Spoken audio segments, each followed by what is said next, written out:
What is going on, guys? You're listening to the Realest Podcast. It's happy Monday for some, and for most, whatever. It was kind of whatever. Not gonna lie. Was not interested in this Monday Night Raw at all. Personally, I was not interested in this Raw. Still, it went in no direction. There was a rumor going out we were going to see Finn Balor actually debut tonight. We didn't see that. But, again, that's another thing that we get teased by with Finn Balor. I'm joined by Andrew Bass tonight, and no Kyle today. So, hopefully we'll see him later this week. So, what do you think of Monday Night Raw? I'm going to say at least a 5, maybe a 6, if they're lucky. I gave it a 3. No, I guess I'm being generous. No, I mean, we're talking about ideas of possible Finn Balor main roster pushes. I mean, they had that mystery opponent for the Intercontinental title. And here I expected, maybe Finn Balor. That would be nice. That would be cool. That would be nice to have The Miz lose the title to Finn Balor. It would be nice to have, a face champion going around for the Intercontinental title. But no, we get Kane. And Kane's just like, I'm going to dominate you the whole match. Here's what's sad. And then lose. And then win by count. Here's what's sad is Kane is my favorite wrestler of all time. In the early 2000s, Mask Kane was it. As soon as he took that mask off, I was like, yeah, I'm no longer a fan. I think that's kind of like the mystery behind Kane, though. Like, everybody wanted to know, what did he look like? You didn't know what he looked like. All you knew that he had a burned face. One eye was blind. And it's just like, it's whatever now. I mean, now Kane is just like the clown show. Like, everybody brings Kane in to look strong, to always lose, or to, like... Welcome back, Matthew. It's been a long time since I've seen your face in our chat. How you doing, my dude? Go ahead. Like, he just flatlines, It's just like, you bring Kane in, you automatically know nothing's gonna happen that night, Yeah, I went to Night of Champions. I've said this like 100 times now, and I'm sure everyone knows that listens to this show regularly knows that I went to Night of Champions. When Kane came out, I actually freaked out, but then, it was like that slow realization that, hey, he's not going to win. But I don't have any interest in Kane. Every time I see Kane, it's just like, oh. And as soon as I heard, like, I was standing up near the TV, I was like, okay, who's it going to be? Who's it going to be? Oh, my God, I can't wait. Boom! No, really? Well, we're going to go sit down. That's your sleep match, Yeah, that's all it was. And then... News. What's sad is we're more than likely going to see the IC title go Kane versus The Miz at Battleground. It's like, Which is a throwaway match. This is going to become Fastlane. You were good. I was so mad when Kane was the mystery opponent. I think everyone that is a WWE fan and listens and takes it and loves the product as much as we do are the same way or right beside you. Of course, Finn Balor's been the main talk for a very, very long time. But, we keep not getting it, and we keep talking about it and talking about it. It's really getting annoying to the point where every time I see a rumor about Finn Balor, I'm just like, he's not showing up. And it's getting to a point where when I do see Finn Balor come in, I'm going to be like, well, he's here now. Right. I mean, and I think that's, part of their purpose. I feel like they're trying to build, this, anticipation for Finn Balor. Or they're trying to, really throw people off. Because they keep doing rumors every single week. Oh, this is when he's going to debut. This is when he's going to debut. They're either trying to, A, catch us by surprise, or B, trying to, build up that anticipation. But I feel like at this point, they've built up so much anticipation where they're setting us up for disappointment when he finally does debut. Yeah, I mean, the more and more he teases with everyone on Twitter and stuff, it's just like, dude, you got to stop. Another Bobby Roode situation. Well, Bobby Roode signed. He hasn't shown up for an NXT taping yet, which I'm sure at the next NXT tapings or, the ones close to NXT TakeOver Brooklyn will be the ones he shows up.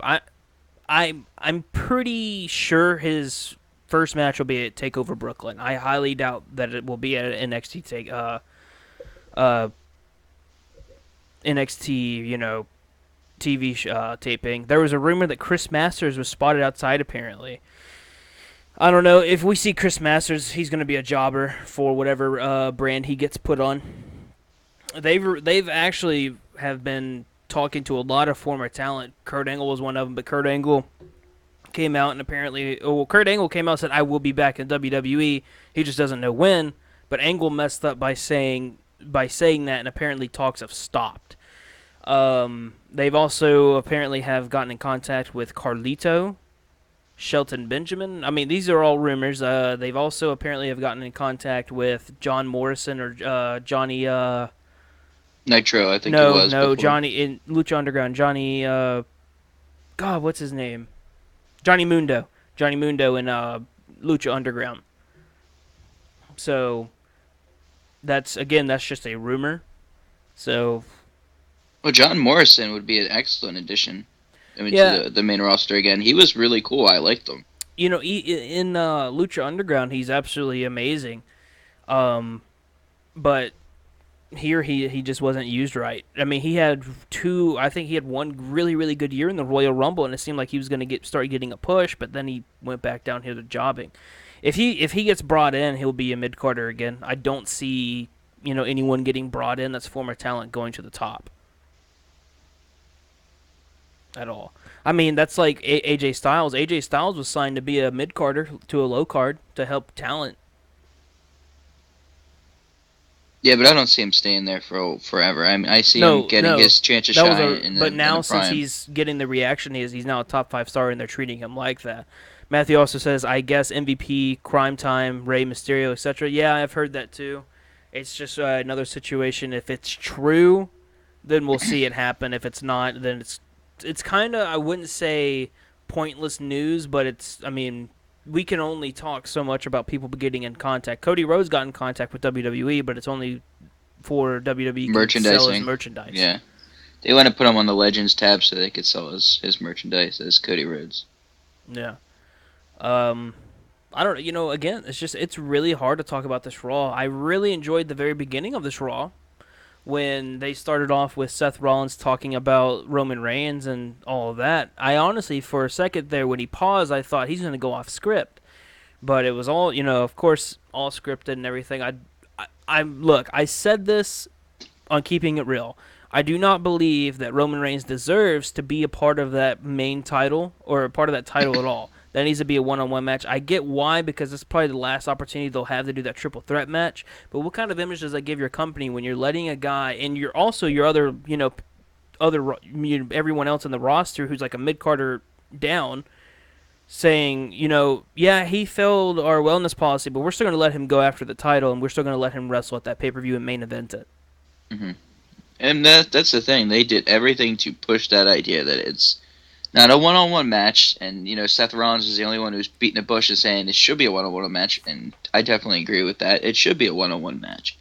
But Dean Ambrose, as far as I know, it's still a triple threat, and Stephanie McMahon is still a triple threat. Right. I knew as soon as they announced all these matches, AJ and Cena weren't going to get into that match. We're going to see John Cena versus AJ Styles 2 at Battleground, which I don't mind seeing, but I guarantee you we're going to see Cena win this one.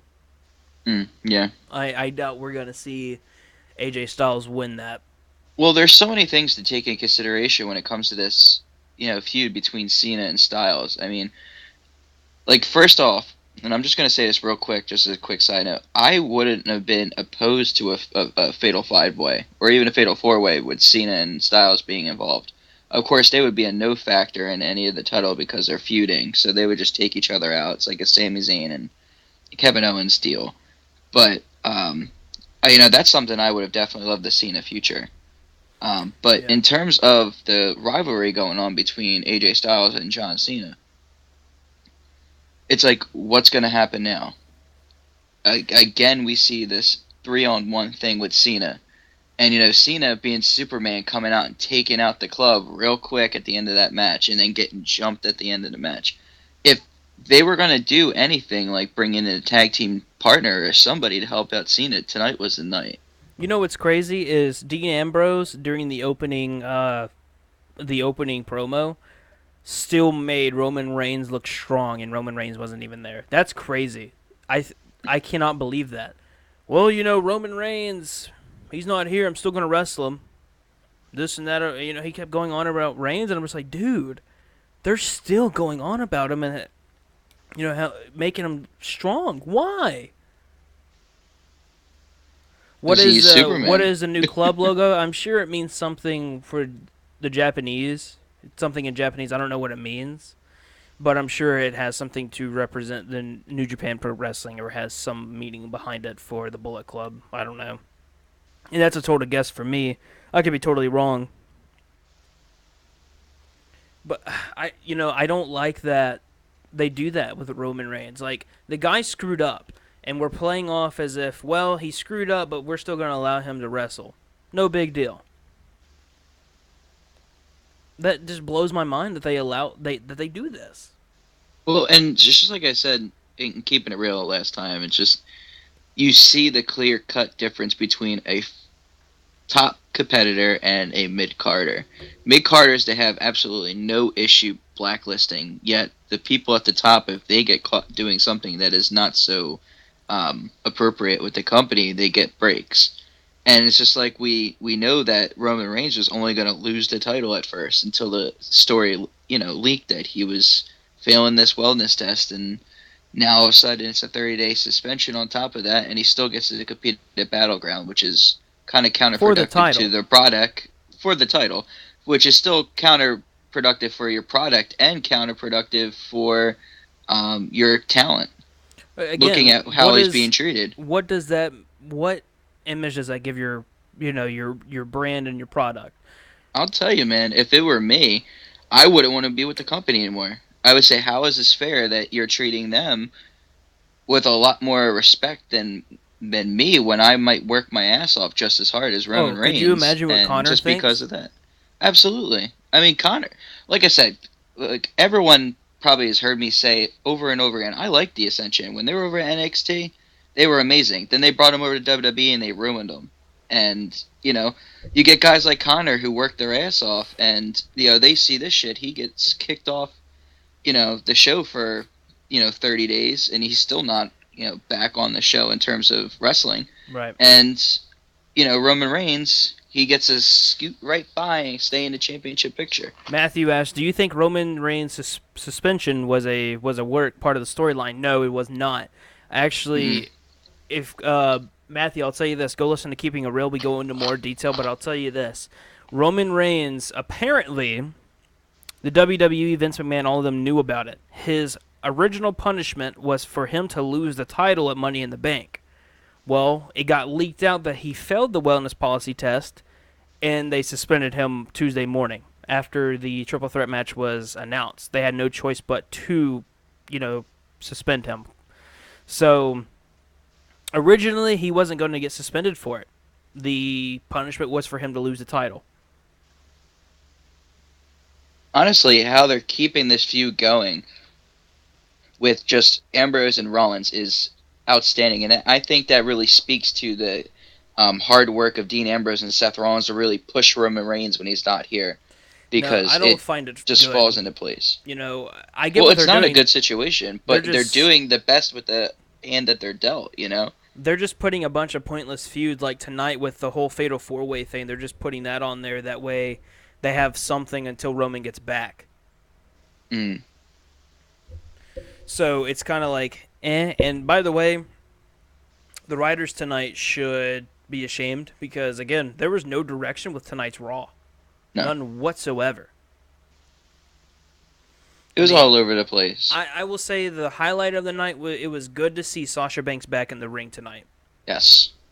And I'm not saying that because, yeah, she's attractive. I'm saying that because she's actually really entertaining to watch on TV. And she's really good in the squared circle. Absolutely. And her and Paige, man, they worked well together tonight.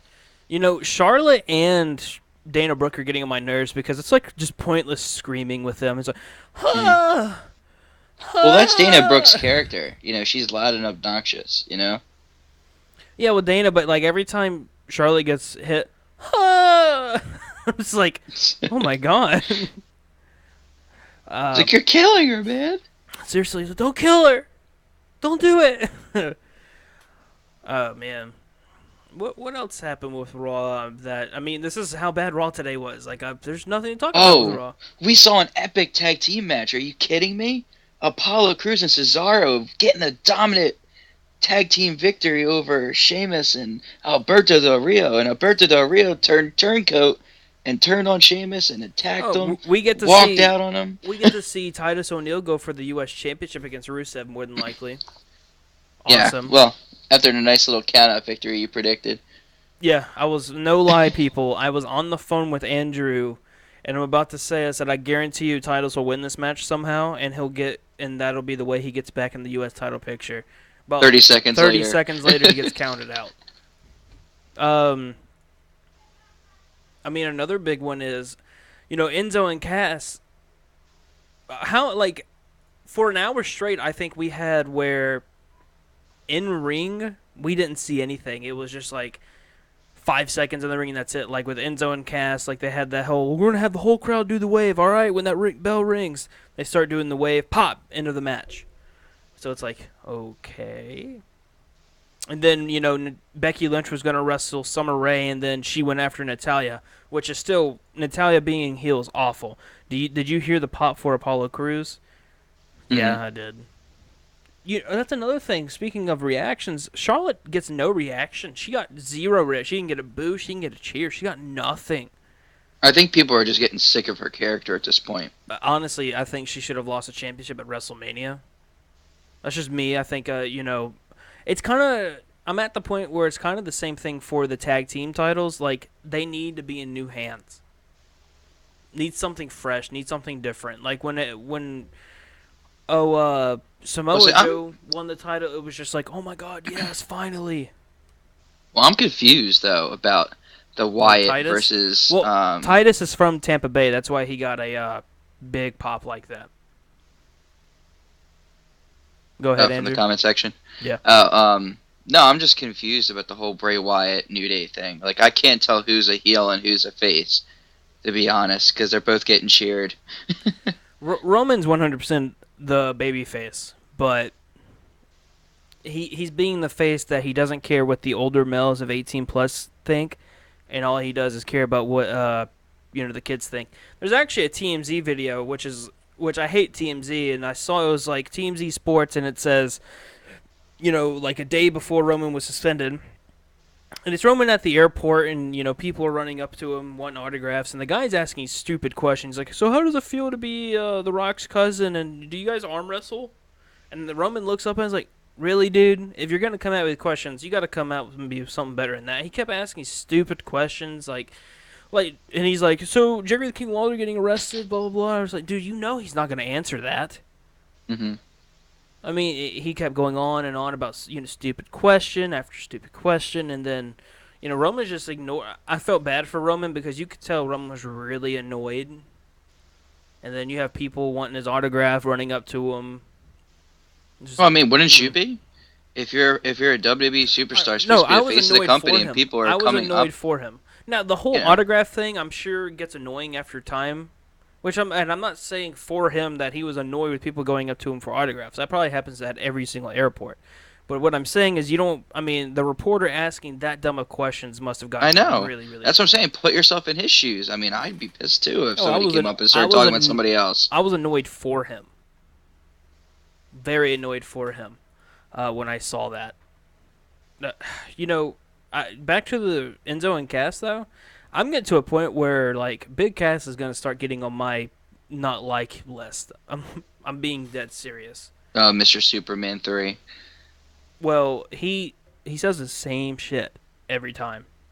So does Enzo kind of mixes it up. Enzo it stays the same. It's like it's really good when it comes out of Enzo's mouth. But when you get the same thing from Cass, like right after Enzo gets done with his opening speech as they're coming down the ramp. Hit it with his O! Every time. Just, all right, we get it. He's going to hit us with it. Oh, no, dude. I don't get sick of Enzo and Cass.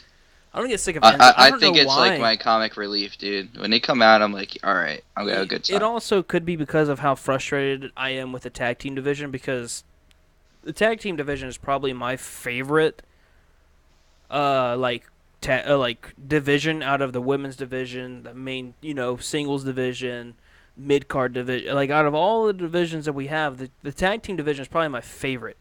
Well, look at where it used to be, though.